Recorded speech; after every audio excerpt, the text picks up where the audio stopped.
Welcome Rudy. इस video में हमें जो है वो मोमेंट ऑफ रेसिस्टेंस निकालना है, किसका, टी बीम का।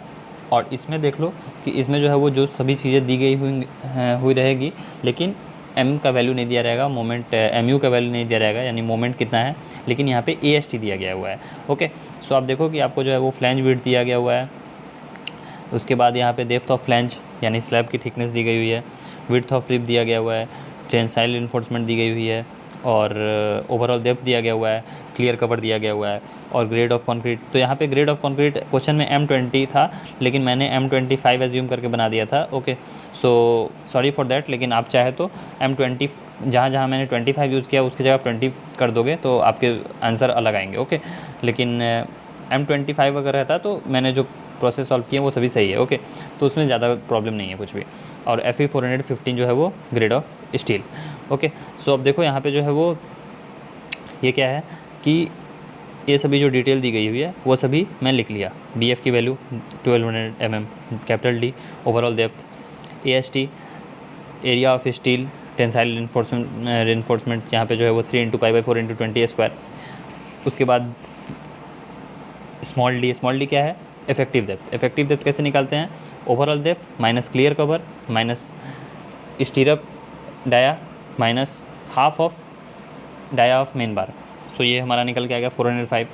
अब देखो ये कुछ ऐसा जो है वो एक तरह से फिगर है जो हमें प्रॉब्लम दिया गया हुआ है।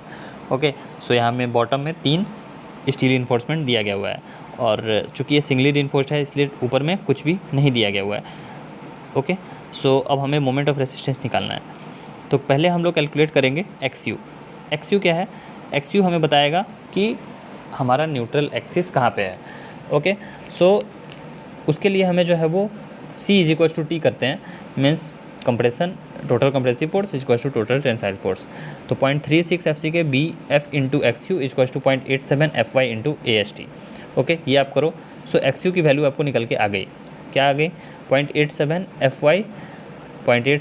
FY AST बाई 0.36 FC के इंटू BF। ओके, सो ये आपको XU की वैल्यू निकल के आ गई 32.4 mm। अब XU लिमिट की वैल्यू जो है वो क्या होती है, 0.46 × D। ओके, अब देखो ये XU लिमिट की जो वैल्यू है ये स्टील के ग्रेड पे डिपेंड करती है। तो मैंने जो है वो सिंगली रिइंफोर्स्ड वाले जो एक वीडियो है, okay, singly beam design of beam singly reinforced, तो उसमें बताया हुआ था XU लिमिट की वैल्यू 0.48, 0.46, 0.53 तीन हो सकती है, डिपेंडिंग ऑन कि आप कौन सा स्टील यूज कर रहे हो।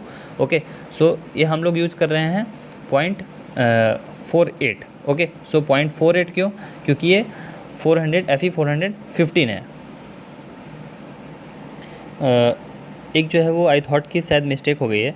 देखो यहाँ पे FE 450 के लिए जो है वो 0.48 होती है। ओके, शायद मैंने जो है वो 0.46 ले लिया है, तो आप इसे जो है वो चाहे तो अमेंड कर लेना। ओके, सो ये क्या है कि FE 250 के लिए 0.53 लेते हैं, और FE 415 के लिए 0.48 लेते हैं, और FE 500 के लिए 0.46 लेते हैं। ओके, सो ये जो है वो थोड़ी सी शायद मिस्टेक हुई है, तो आप जो है वो इसे सुधार कर लेना, कोई ज़्यादा बड़ा इशू नहीं है।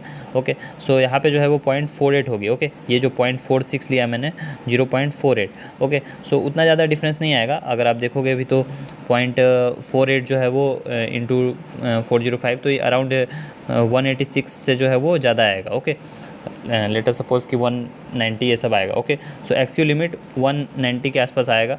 अब देखो आपकी XU जो है वो हमारा कितना आ रहा है। ओके, सो XU हमारा 32 आ रहा है, जो कि लेस है XU लिमिट से। ओके, XU लिमिट से। सो इसका मतलब क्या है कि जो न्यूट्रल एक्सिस है वो हमारा अबव द मीन्स ऊपर है, जो XU लिमिट का वैल्यू है उससे ऊपर है। इसका मतलब कि जो सेक्शन है वो अंडर इन्फोर्स्ड है। ओके, सेक्शन हमारा कैसा है, अंडर इन्फोर्स्ड। तो अब हम लोग मोमेंट ऑफ रेसिस्टेंस निकालेंगे 0.87 FY AST × JD। Okay, JD क्या है यहाँ पे, लीवर आर्म डिस्टेंस। तो J का वैल्यू आपको कैलकुलेट करना होगा, उसके लिए यहाँ पे M चाहिए। सो ये हमारे पास नहीं है M, तो हम लोग इस वाले फार्मूला का मीन्स निकालने का कोई मतलब है नहीं। लेकिन JD का वैल्यू होता है D - 0.42 XU। तो D का वैल्यू हमें मालूम है, XU का वैल्यू हमें मालूम है, तो क्या हम JD का वैल्यू निकाल सकते हैं? हाँ, बिल्कुल निकाल सकते हैं। सो बस फार्मूला में 0.87 FY × यहाँ पे जे डी कर दो, तो जे डी तो हमें दिया नहीं है, तो हम लोग क्या करेंगे, डी माइनस 0.42 एक्स यू, तो डी माइनस 0.42 एक्स यू और बाई 10⁻⁶।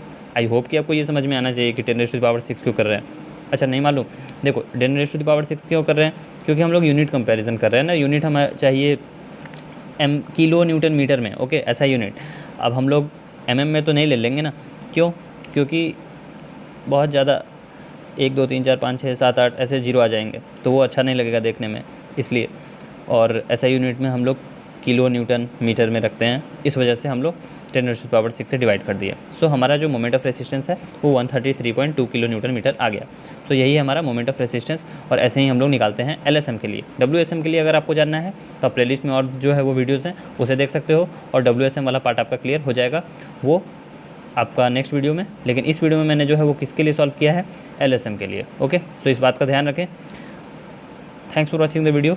और अगर आपकी कोई क्वेरी होती है तो एक बार आप वीडियो को फिर से देख लो, फिर भी अगर कोई क्वेरी सॉल्व नहीं होती है तो आप जो है वो मुझे कमेंट बॉक्स में कमेंट कर देना। कुछ चीज़ें जो कि इस वीडियो में आपको सॉल्यूशन में चेंजेस लग सकती हैं, जैसे M20 की जगह मैंने M25 ले ली, और यहाँ पे एक चीज़ और मैंने गलती की थी कि एक्सयू लिमिट की वैल्यू जो है वो 0.48 होना चाहिए, मैंने 0.46 ले लिया। तो आप उसे जब भी अपना सॉल्यूशन देखोगे तो उसे आप जो है वो अपना चेंज कर लेना।